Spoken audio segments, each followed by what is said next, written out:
Hi sayers, what's up? Welcome back to my channel.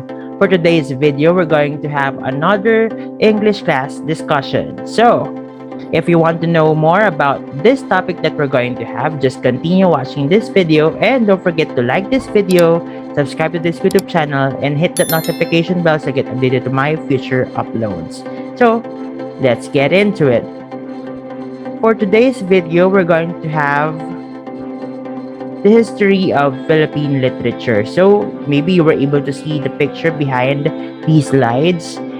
We're going to track and to discuss how Philippine literature bloomed throughout the years.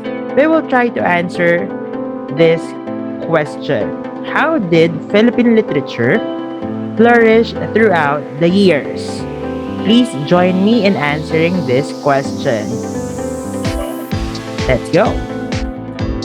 Before anything else, we have to identify the difference between the two terms first, because history and literature are mentioned many times when one is being discussed or the other one is being discussed as well. So, what is the difference between the two? Let's define history first. It is the study of the past, particularly in human affairs, and it is considered as gathering of information about the old way of life and people from written records. On the other hand, literature is the study of written works, especially those considered of superior or lasting artistic merit. And it also studies written works for appreciation. Based on records and works, the historical records are considered as accurate sources. On the other hand, literature may be categorized as fiction or non-fiction.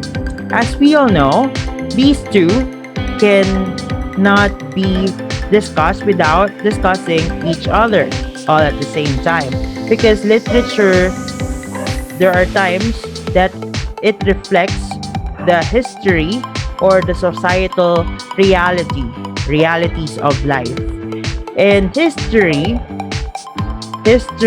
unfolds and flourishes literature, so they have a mutual relationship. Let's continue now. Talking about the history of Philippine literature, there are three notable periods. Now, what are those? These are pre-colonial period, colonial period, and post-colonial period. Let us first talk about the pre-colonial period. According to different sources, this started from 900 to 1564, and this is when oral tradition flourished, considering that there was no technology that we have right now. And most works are founded on ideology, and most works also are based on oral tradition. So through the words of mouth, they were able to spread this work or tradition that they have before.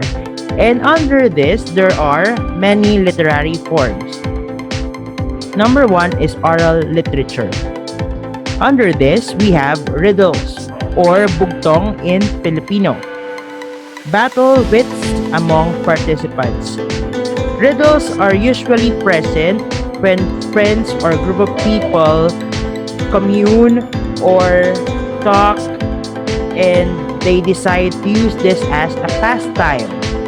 And there are different versions of bugtong or riddles. Number one is tikmo from Cebu. Number two is paktakan, that the longer version of riddles. And number three is patotdon from Bicol. Then, we also have here proverbs or salawikain in Filipino, wise sayings. and these are usually taken from the Bible.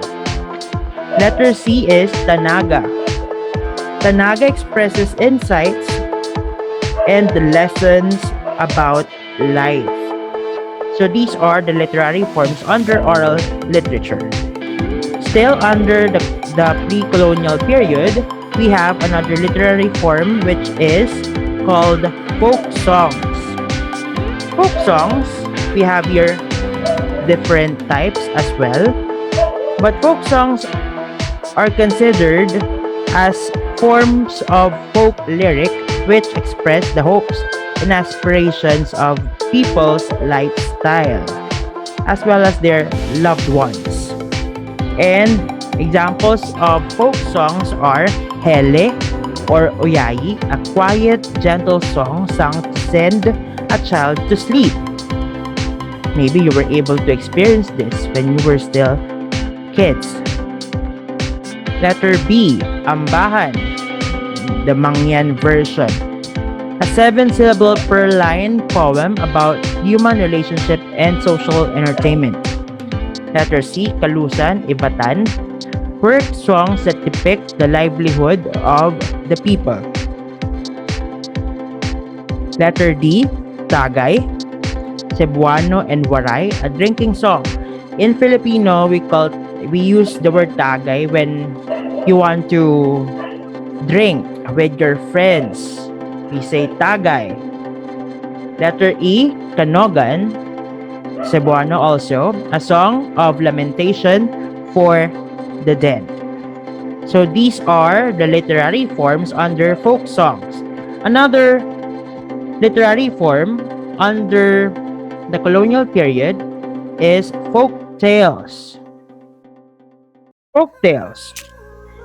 And one type of folk tale is myths. Explain how the world was created and how certain animals possess certain characteristics. And I'm pretty sure you are familiar with Roman, Greek mythology. Even here in the Philippines, we have different examples of mythology about mountains, flowers, and animals as well. Another example of folktale is legends. Explain the origin of things. Like for example, ang alamat ng pinya and Maria Makiling. Letter C, fables. Feature animal characters. And we know that fables are common to children, to young ones, because they are fond of seeing animal characters. Letter D, fantastic stories. Deal with underworld characters such as Tiyanak, Aswang, Kapre, and others. Because here in the Philippines, we have this belief that these creatures really exist. Now, let's continue. The last literary form under the pre-colonial period, that is epics. These are narratives of sustained length based on oral tradition, mostly about supernatural events of heroic deeds. And some of the prominent examples or famous examples of epics here in the Philippines are Biyag ni Lamang, the Ilocano epic, Hinilawod from Panay, and letter C, Kudaman from Palawan. And Maranao also have their version, and that is entitled Darangin. We are done with the literary forms under pre-colonial period. We are now going to have the next period among the three, which is the colonial period. Colonial period, according to different sources, it started from 1565 to 1863. And during this period, there was a mixture of religious and secular works. Religious works refer to praising gods and goddesses or the supernatural beings. And on the other hand, secular works are the non-religious works. So those are the two classifications. Four sub-periods under colonial period: Spanish colonization period, Revolutionary period, American colonial period, and the Japanese occupation period. And we will be discussing each of these four sub-periods based on their notable contribution to Philippine literature. Let's start with Spanish colonization. Spanish colonization. Two distinct classifications: religious and secular. Introduced Spanish as the medium of communication. So this is the primary reason why Filipinos, or the Filipino language in general, have really many resemblances to the Spanish language. And this is also the reason why some or many of the Filipinos, most especially the elders, know how to use Espanol, how to speak Espanol. And many of our words' origins were really taken from the Spanish language. Now, the literary forms under Spanish colonization period are religious literature, example, Passion and Cenáculo. Passion is a long narrative poem about the passion and death of Christ. Cenáculo is the dramatization of the Passion. Another one is secular literature. Examples are awit, or the colorful tales of chivalry made from singing and chanting. One prominent example is Ibong Adarna. Corrido, metrical tale. Example, Florante at Laura. Prose written to prescribe proper decorum. And these are the literary forms under Spanish colonization. Let's now have Revolutionary period. It started from 1864 to 1896.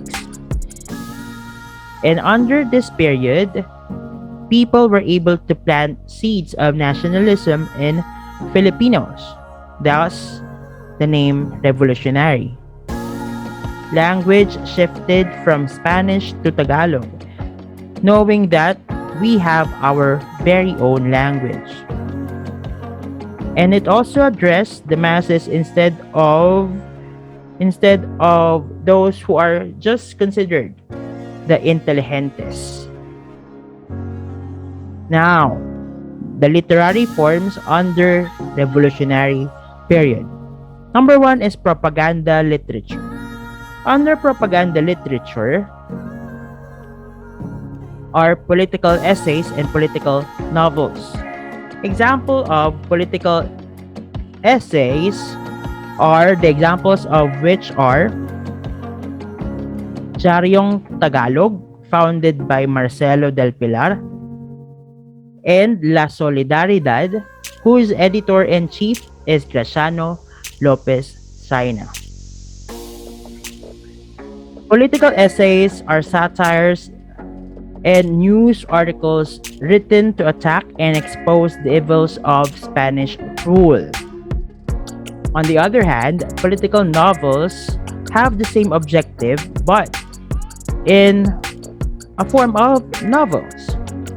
Examples of political novels are Noli Me Tangere and El Filibusterismo, written by our national hero, Dr. Jose Rizal. And another literary form under revolutionary period, aside from propaganda literature, is revolutionary literature is more violent in nature and demanded complete independence for the country. Example under this is the revolutionary poetry, with the works entitled True Decalogue, made by Apolinario Mabini, Katapusang Hibik ng Pilipinas by Andres Bonifacio, Dilim by Emilio Jacinto. We are done discussing the literary forms on the revolutionary period. This time, we're going to talk about the American colonial period, which started from 1910 and last until 1930. Filipino writers then imitated English and American models, knowing that it will be the trend and it will be more beneficial for the Filipinos. Works, phrasing, and diction were awkward and artificial because of this shift from Tagalog to English. It served as the period of emergence for both Romanticism and Realism, two literary forms which are very prominent during that time. Literary forms prominent in the Philippines under American colonial period. Number 1, short stories. Examples are Dead Stars by Paz Marquez Benitez, The Key by Paz Latorena, and Footnote to Youth by Jose Garcia Villa. Another example is novels. We have here one entitled Child of Sorrow, the first novel in English, and that was written by Zoilo Galang. This time, we're going to have the last sub-period under colonial period, and that is the Japanese occupation, which started from 1942 to 1944. Filipino writers wrote in simple language and free verse. Fiction prevailed over poetry. And the literary form that flourished during this time is the 25 or 25 pinakamabuting maikling kathang Pilipino. It's a compilation of the short story contest by the military government. We are now done discussing two of the three notable periods in the history of Philippine literature. We are now going to have the last one. This started in 1960 up to present. Some of the notable happenings during this period are the following: freedom of the press and the creativity of the artists were suppressed during the martial law, causing this what we call drought when it comes to publication of literary works. And this was considered as the dark era of literature. After President Marcos's regime, literary works about oppression flourished, and this was during the EDSA revolution, or maybe before that revolution happened, because there was already an opportunity for the writers to publish their works and to awaken the minds of the Filipinos during that time. Writers up until now use satires, symbolisms, and allegories to drive home their message at the face of heavy censorship. And when we say up until now, we know what's happening around that because of social media, truths are easily deflected, truths are easily fabricated, and censorship is still heavy and up until now. There was also an emergence of unconventional literary forms like pocketbooks and Wattpads. I know you can relate to this because Wattpads nowadays are really popular among the teenagers and among the millennials nowadays. And Wattpads now are becoming the mainstream stories and even part of teleserye and movies, right? Okay. Then, last one here, the obsolescence of print and sudden shift to digital media were prevalent. We can see here that changes really happen. One thing is for sure, Philippine literature will continue to evolve, and we are happy for that. And we just hope that this will be for the good of Philippine literature. With that, I would like to say thank you and God bless. This has been Simon for Simon Says PH. Don't forget to give this video a thumbs up and subscribe to this YouTube channel. Hit that notification bell to get updated to my future uploads. See you again next time. Bye bye.